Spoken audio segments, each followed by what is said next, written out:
자, 여러분, 기술적 반등은 제가 64K 라인을 보고 있는 게 맞습니다. 하지만 일어나서는 안 되는 최악의 시나리오, 그럼에도 불구하고 1월에 일어났었던 최악의 시나리오, 여러분들이 꼭 알아두셔야 해서 가져왔습니다. 우리가 지난 1월장을 생각해 봅시다. 날봉상으로 한번 살펴볼 건데 여러분들께서도 확인하실 수 있다시피 지금 개형과 굉장히 유사합니다. 우리가 여기까지만 한번 살펴보겠습니다. 거대한 낙폭이 지나갔고 그럼에도 불구하고 여기서 잘 받쳐 올렸습니다. 여기 이 자리 어떤 자리였습니까? 주봉상에서 일목구름대의 밑바닥, 주봉 일목구름대의 밑바닥이었던 80.6K, 여기서 지지가 나왔었죠. 자, 여기에 지지분을 기반으로 다시 한번 이런 식의 움직임이 나왔었는데 날봉상에서 여러분들께서도 확인하실 수 있다시피 핵심적인 지지선을 한 가지 잡아볼 수 있었습니다. 저점 그리고 저점, 이 두 가지를 이어냈을 때 우리는 이런 개형의 지지선을 받아볼 수 있었죠. 유효하게 흘러왔습니다. 하지만 마지막으로 뚫리고 나서 리테스트 실패 후에 우리가 어디 있습니까? 우리는 지금 여기에 있습니다. 지금도 마찬가지 핵심 지지선 여기 이 자리 64K 인근에서 기술적 반등은 지난번에도 그랬듯이 가능하겠지만 지금의 매크로 이슈가 보여주고 있는 퍼펙트 스톰, 64K 지지선이 박살나면서 우리가 5자 더 나아가서 4자까지 보일 수도 있는 그런 위기 상황이 눈앞에 있다라고 저는 보고 있습니다. 최악의 시나리오입니다. 지금부터 한번 자세히 들어보시죠.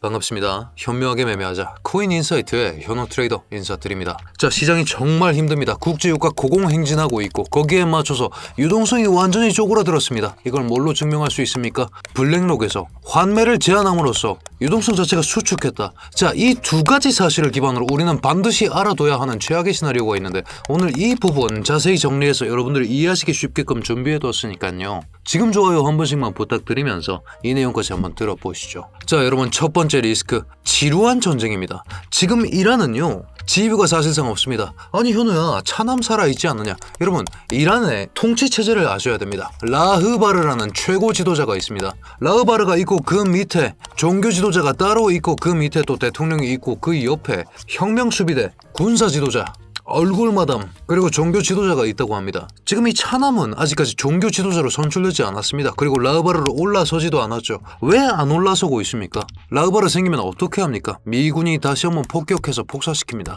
그렇기 때문에 지금 지휘부가 있으니만 못한 그런 상태이기 때문에 통제불능의 국지전이 나오고 있다. 온 사방에 폭격하고 있는 그런 그림이 나오고 있죠. 자, 그런 상황에서 미국의 입장, 트럼프의 입장을 생각해 봅시다. 트럼프는 11월 중간선거가 다가오고 있습니다. 타임어택을 하고 있다, 그렇게 말씀드릴 수가 있겠습니다. 지금 트럼프가 왜 자꾸 지상군 넣자 얘기합니까? 빨리 끝내고 싶으니까. 근데 지상군 못 넣는 이유가 뭡니까? 혹여나 미군이 죽으면, 미군 사상자가 많이 나오면 지지율 추락하니까. 결국 트럼프의 목표는 여러분 11월 중간선거의 승리입니다. 이걸 저만 알까요? 이란 또한 알고 있습니다. 이란의 입장에서 전쟁 장기화하면 어떻게 됩니까? 트럼프가 중간선거에서 패배할 확률이 올라갑니다. 더 나아가서 국제유가가 지속적으로 치솟으면서 서방 자체에서 자제를 요청할 확률이 높아집니다. 그렇기 때문에 이란도 트럼프도 물러설 수가 없다. 그렇게 되면 어떻게 됩니까? 결국엔 지루한 전쟁이 반복된다. 미국이 모든 걸 쏟아부어서 이란을 완전히 빠르게 멸망시키는 게 아닌 이상 시간은 쇼세 편할 수밖에 없습니다. 언제 끝날지 모르는 이 지루한 대치 상태 속에서 불확실성의 장기화, 끝없는 불확실성에 짓눌려서 피를 흘리게 된다 이거죠. 자, 두 번째 리스크입니다. 최근에 클래리티법 기한 넘겼죠. 4일 전에 기한 넘겼습니다. 자, 이게 뭐냐 모르시는 분들이 많으실 텐데 CFTC라는 기관이 있고요, 여러분. SEC라는 기관이 있습니다. 자, 각각 SEC는 증권거래위원회입니다. CFTC는 선물거래위원회라고 생각하시면 됩니다. 자, 비트코인 어느 쪽에 가깝습니까? 선물 쪽에 가깝죠. 지금 상황 자체는 비트코인은 CFTC와 SEC 양쪽의 규제를 모두 받습니다. 그렇기 때문에 이걸 한쪽만 규제를 받자, 그렇게 깔끔하게 하자, 클래리파이 하자, 그렇게 해서 클래리티법이라고 하는 겁니다. 자, 근데 이 클래리티법 뭐가 문제입니까? 결국 은행과 거래소 사이에서 지속적으로 분쟁이 발생할 수밖에 없다. 핵심 쟁점 하나가 결국 스테이블 코인, 예를 들어 뭐가 있습니까? 테더. 이 테더에 이자를 주냐 마냐인데, 여러분, 테더에 이자를 줍니다. 그러면 거래소의 입장에서는 와 개꿀이다 이렇게 얘기할 수 있겠지만 은행 입장에서는 어떻습니까? 사람들이 전부 테더로 바꿔서 테더로 이자 받겠죠. 이 자금 이탈을 경계하기 때문에 테더가 지금 독식하고 있는 이 이자를 소비자들에게 나눠주는, 투자자들에게 나눠주는 그런 일이 일어나서는 안 된다, 이렇게 못을 받고 있는 겁니다. 자, 설명이 조금 어려울 수 있으니까 테더에 대해서 우리가 생각을 해보겠습니다. 여러분, 코인에 투자하고 싶은 사람이 달러로 테더를 샀습니다. 그러면 테더 사에서는 어떤 일이 일어나는 하는가? 이 달러들 가지고 뭘 삽니까? 미 국채를 삽니다. 자, 근데 미 국채에 뭐가 발생하죠? 이자가 발생합니다. 이 이자를 테더사가 독점하고 있습니다. 지금 상황. 자, 이 독점하고 있는 이자에 대해서 이거 달러 바꿔준 사람들, 테더 쥐고 있는 사람들에게 이 이자를 나눠줘라 라는 것이 지금 클래리티법의 핵심 쟁점입니다. 자, 근데 이 이자를 나눠주기 시작하면 은행 입장에서는 자기네들이 메리트가 없으니까 고객을 잃을까봐 절대 물러설 수가 없는 겁니다. 그렇기 때문에 기한을 넘겨버렸죠. 전통은행권이 결사 반대할 수밖에 없는 그런 상황이 마련되어 있다는 겁니다. 모두가 호재라고 얘기했고 지난번 74K 슈팅 나왔던 이유도 뭡니까? 트럼프가 나서서 야 은행 너네가 양보해 클래리티법 오케이 해야 돼 이렇게 얘기했지만 결국 어떻게 됐습니까? 좌초됐습니다. 11월 중간선거 있습니다. 그렇다면 적어도 7월 전에는 이게 쇼부가 나와줘야 되는데 3월 아직까지 합의도 못하고 있습니다. 사실상 물 건너갔다고 보는 게 맞습니다. 여러분. 호재가 없어진 상황에서 추가 치명타가 날아옵니다. 오늘 일부의 핵심 내용이었죠. 블랙록 환매 제한. 여러분 어제 비트코인 ETF 플로우입니다. 순 유출이 이만큼 굉장히 크게 잡히는 모습이 나왔습니다. 지난 3월 4일 트럼프 연설 기대감으로 461.9만큼 들어왔지만 결국 거의 다 토해내는 이런 식의 움직임이 나왔다라는 거죠. 자, 왜 빠졌는가? 환매를 제한하면 어떻게 됩니까? 기관의 유동성이 경색될 수밖에 없습니다. 돈을 굴려야 되는데 환매 받을 거 받아가면서 굴리고 있었는데 이 환매가 없어지니까 어떻게 됩니까? 돈 끌어 쓸 수 있는 비트코인 시장가로 매도한다. 그렇기 때문에 낙폭이 발생한다. 이게 어제의 낙폭의 원인입니다. 자, 거기에 더불어서 블랙록이 환매를 제한했다. 무슨 얘기입니까? 블랙록 또한 유동성이 지금 줄어들고 있다. 그러면 지금 시장 전체의 유동성이 줄어들고 있다라는 사실인데 이 유동성 누가 확보해 줄 수 있습니까? 파월, 연준이 해줄 수 있는데 파월이 해줄 리가 있겠습니까? 사실상 여러분 지금의 이 유동성 붕괴 사태, US 오일의 급증 그리고 이 모든 사태의 원흉이 누굽니까?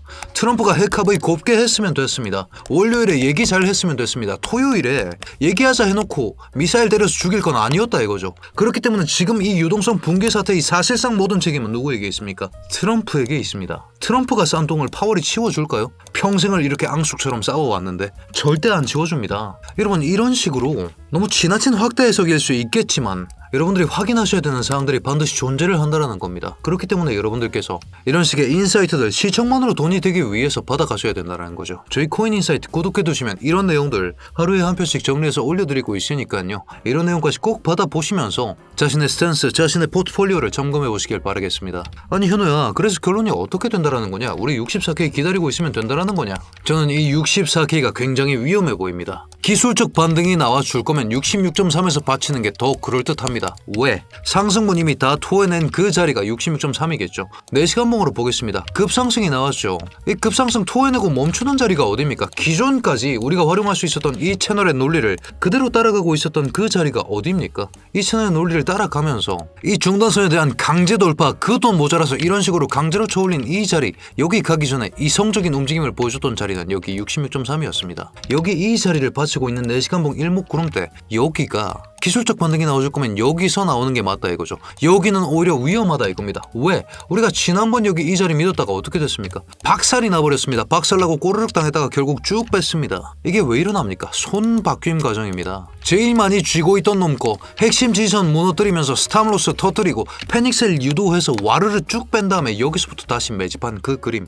기술적 반등을 노릴 거면 66.3이 더 안전한 자리다 그렇게 말씀드리고 있는 것이고 64는 오히려 위험할 수 있다. 여기 이 자리 깨부수고 내려갔던 이 역사를 생각해보면 지금 결국 이란 전쟁이 해소되거나 그게 아니면 블랙록이 환매 제한을 푸는 게 아니라면 이 64K 여기 무너뜨리는 이 그림이 다시 한번 재림할 수도 있다 이런 말씀드리고 있는 것이죠. 그렇기 때문에 오늘도 상장된 비트코인 채굴사들 비트 너무 많이 던진다 이 내용 경고 드리면서 매매 타이트해야 된다. 지금 길게 끌고 갈 수 있는 포지션 수립할 수가 없다. 지금 이런 이슈들이 있다 내용 공유 드리고 들어왔습니다. 이런 이슈 브리핑 여러분들께서도 실시간으로 받아보실 수 있게끔 제가 브리핑룸 링크 하나 고정 댓글에 남겨뒀으니까요. 다만 여러분 입장료 구독 하나면 충분하니까 아직까지 구독 좋아요 눌러주지 않으셨다면 지금 한 번씩만 꼭 부탁드리면서 제가 롱이든 숏이든 그 원칙이 있다고 말씀드렸습니다. 자리를 찾아놨으면 여기서 어떤 신호가 나오는지 봐야 됩니다. 이 신호가 나왔을 때 제가 놓치지 않고 그 근거들까지 같이 브리핑 드리면서 제가 매매하는 그 기준들까지 소개드리고 있으니까요. 이 내용들까지 여러분들 꼭 받아보시면서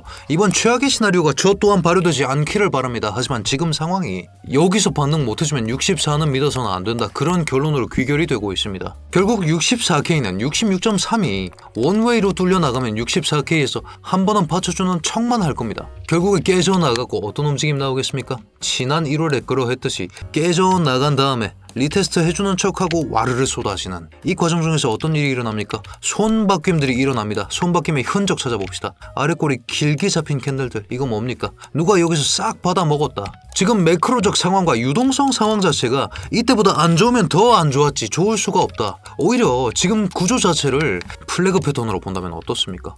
이만큼 더 빠져야 됩니다. 사자를 봐야 됩니다. 그렇기 때문에 제가 최악의 시나리오를 조심하셔라 그렇게 말씀드리고 있는 겁니다. 방향성 베팅을 치겠다 그렇다면 하락 방향성이 맞습니다. 지금 당장은. 왜? 어차피 지난번 이 기관이 갖다 박아서 올린 이런 돈 지금 더 들어올 수 있습니까? 환매가 제한됐습니다. 이런 움직임 다시 나오기 힘듭니다. 가능성이 낮습니다. 66.3에서 못 받쳐주면 역대급 손바뀜의 트리거가 될 수 있다. 이 내용들을 여러분들 반드시 기억하셔야 된다는 거죠. 기술적 반등의 근거는 나와 있습니다. 주봉 RSI 30 언더로 빠진 적이 몇 번이나 있었습니까? 한 번, 두 번, 이번이 세 번째입니다. 그렇기 때문에 반드시 반등을 해줘야 되는데 그 그림이 정말 쉽지 않아 보인다. 그렇기 때문에 최악의 시나리오까지 여러분들이 염두를 해두셔라 그런 말씀 드리면서 오늘 브리핑을 요약해보자면 블랙록 환매 제한과 클래리티법 사실상 나가리 이란 트럼프가 서로 양보할 수 없다. 이 세 가지 핵심 기점으로 인해서 저는 64K가 붕괴되고 5자 더 나아가서 4자까지 보는 그 최악의 시나리오가 눈앞에 있다라고 생각합니다. 지난번 상승분도 여러분 소름 돋지 않습니까?